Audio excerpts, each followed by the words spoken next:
I'm Lou with another episode of My Car Story, and today with no stranger to the channel, Bill Kotzum. And with that, we're at Midwest Mike Corvette, and Bill's got me out here because, well, there's another great car, and I've been waiting for one of these, and it's here. Bill, what do we bring today? Lou, we have a 1953 Corvette, number 67 of the 300 built in 1953. And this is also a fresh, restored car. Number one Corvette, 1953. So let me grab this. Bill, what's some of the things right off the bat? Correct me if I'm wrong. Let's open up the door for a moment. One of the ways to tell your 53 Corvette, because they were all Polo White, and that was the same in the other year too. With red interior and black tops. Tell me what we have here that I'm featured. Well, this is the VIN number, so this is an original VIN tag. And one of the key things in 53 Corvettes are the original VIN tag, the original Flint fiberglass body, and also a title that shows that it's a 1953 Corvette. So those are the three things. And I want to just show, if you look just right, I'm trying to maybe get the camera to zoom in on that.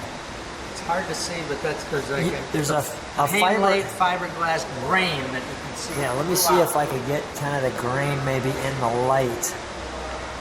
I'm not sure if you'll be able to see that or not, but you'll see a light fiberglass grain throughout the car. All right, let's close that door if you would please. And we're going to show the front of this car. Like so. So now take yourself back. Here we are in 1953. And most cars don't have this curvy little look.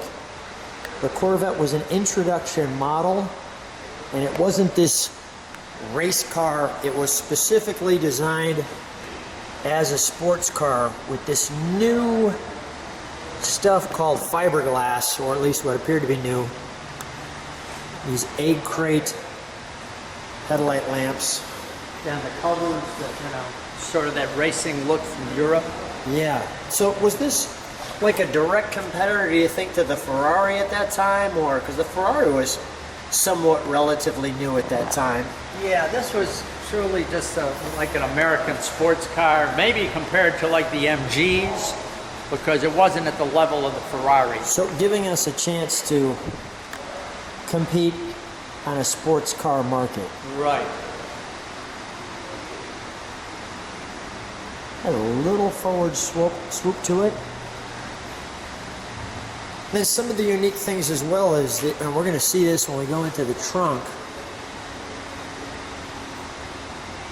is you got that little pedestal mirror.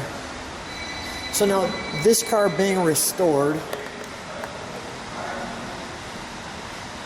let's take a look at this. Looks really unique. You can see, there's some body gaps in it and things like that, but that's kind of how it was built back then. They were all handmade. I mean, literally, the fiberglass was hand-laid. Each body was unique and different. Let's see, my fingers can go behind the spinners. Let me show the tail before we open it up. And one of the things right off the bat you can see, is that plexiglass or is that glass? No, that's plexiglass. That's plexiglass. So you were sharing with me the license plate holder not only acts as a license plate holder, but it also has the ability to be the antenna for the car. Right. So the metal around that holder is literally the antenna. Let's open the trunk, shall we?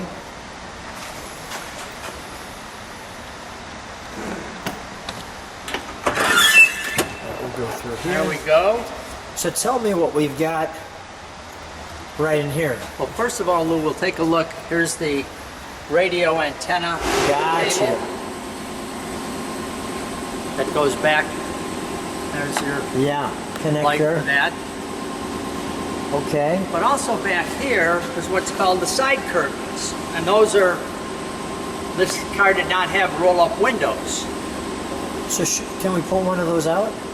And these are, again, very, very rare and very expensive because they only made so many of them. Oh, wow. So this has actually got the original glass in it. It's a little dusty right now. And then there was your vent window. Got it. You know. And then this together, basically would I can see these pegs that fit into it. fit into the holes that are on the door. Gotcha. Let me take a look at those. I love that little look there. So here's our post. There it is. And there's our post. And then here you've got where like a little screw hole where you Screw it down. Screw that down. Yeah. You know. All right, let's take a look at the interior, shall we? And this is your door handle. Notice there is no door handle on the outside of the car. Right. You had to reach around and pull that open.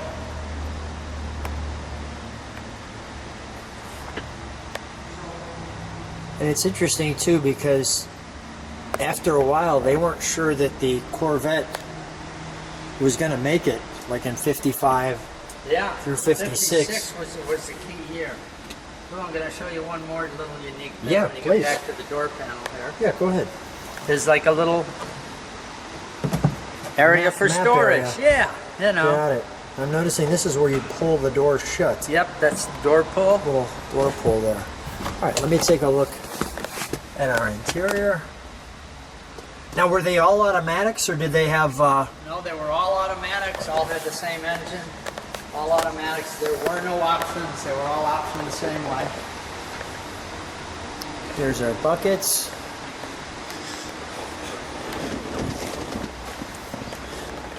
Now, the one challenge too is you've got to bend your head kind of down there to... Yes, that is. Get in. Let me see if I can get a better... There we go.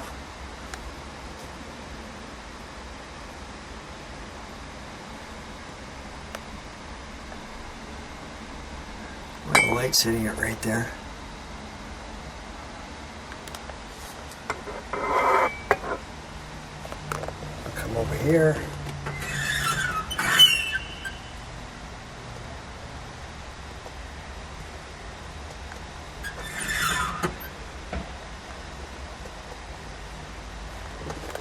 So we don't have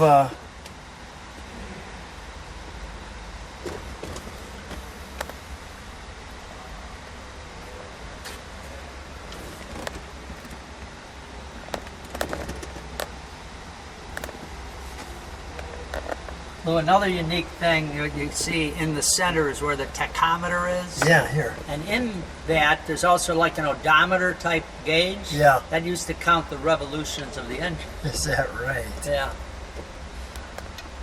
Wow. So, back in those days, I guess they considered that something you wanted to know. Okay, let me open up the The hood? hood area, please. All right.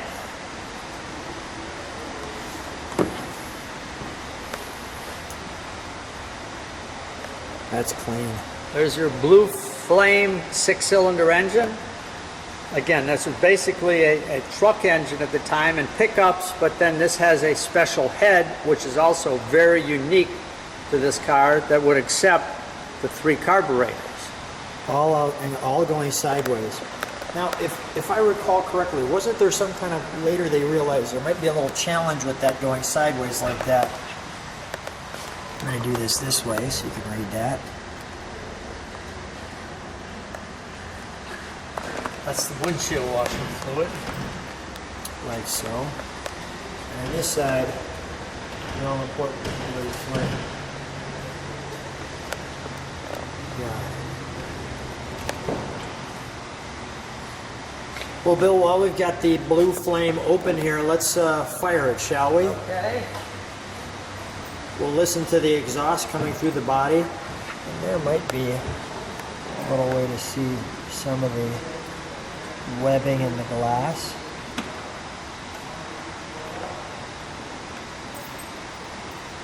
Fiberglass. See that little ripple there?